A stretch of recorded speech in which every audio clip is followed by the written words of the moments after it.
Shundan o'tirib olib kelajakda falon bo'lsa-ya, pismadon bo'lsa-ya, o'xshamasa-ya, kambag'al bo'lib qolsa-ya, pulim ustiga gap qolsa-ya, bankrot bo'lsa-ya, dedingizmi, shunaqa gaplar keldimi? Shundan to'xtang, aytingki, tag vahimachi Nigora Nasiba Nilufar Amira deysizda, to'xtaysiz, deysiz, vahimachilik qilma deysiz.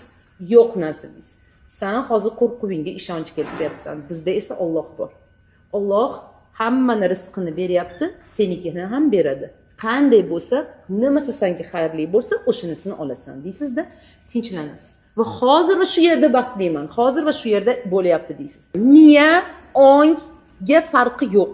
O'tmishmi, kelajakmi, xavotirda yashaysizmi, afsusda yashaysizmi, farqi yo'q. U o'ylaydiki, u hozir sodir bo'lyapti deb.